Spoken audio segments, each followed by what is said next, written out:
ஆக நடக்க தான் நம்முடைய மக்கள் நம்முடைய பகுதியில் என்று சொன்னால் நம்முடைய முதலமைச்சர்கள் செய்த சாதனைகள் இப்போது வாக்காக மாறக்கூடிய வாய்ப்புகள் இருக்கிறது. கடந்த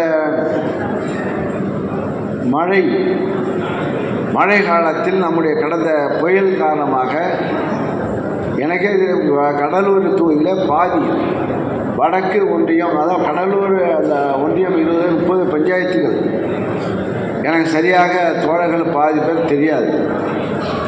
எனக்கு சரியாக நேரடியாக கொண்டு செல்ல முடியாது, செல்லக்கூடிய சூழ்நிலை இல்லை.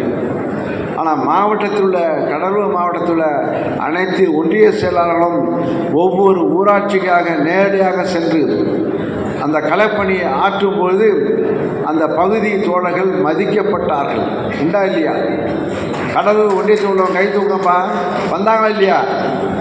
சொல்லுங்க மைக்க. வந்தாங்களா இல்லையா? வந்து பணியாற்றினாங்களா இல்லையா?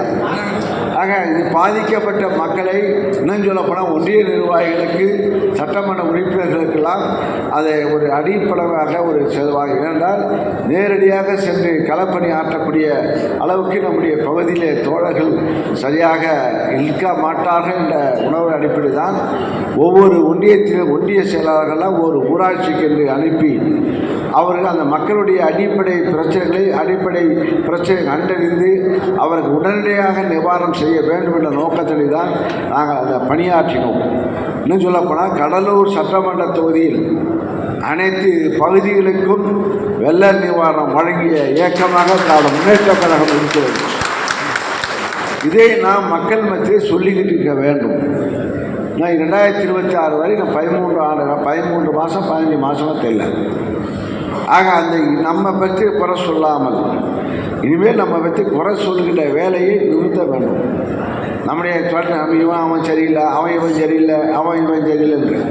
ஆனால் உங்களுடைய தேர்தலுக்குரிய கடலூர் சட்டமன்ற தொகுதியில் அனைத்து அடித்தள கட்டமைப்புடைய பணிகளை நாங்கள் அரசாங்கத்தின் மூலமாக செய்து முடித்திருக்கின்றோம். அதை வாக்காக மாற்றக்கூடிய முயற்சி உங்களுடைய தோழர்களுடைய நிர்வாகத்தின் இருக்கிறது என்பதை நான் தெரிவித்துக் கொள்கிறேன். அதற்கு முதற்கட்டமாக நம்முடைய முதல்வர் அவர்கள் கடலூருக்கு வருகின்ற ஒரு தினம் 21ஆம் தேதி மதியம் 2 மணிக்கெல்லாம் நம்முடைய தோழர்கள் ஒவ்வொரு ஊராட்சியில் உள்ள ஒரு கிராமத்தில் உள்ள அனைத்து கழக தோழர்கள் அனைவரும் கலந்து கொள்கின்ற வகையில் நம்முடைய நிர்வாகிகள் பணி செய்ய வேண்டும் என்பதை இந்த நேரத்தில் நான் தெரிவித்துக் கொள்கின்றேன்.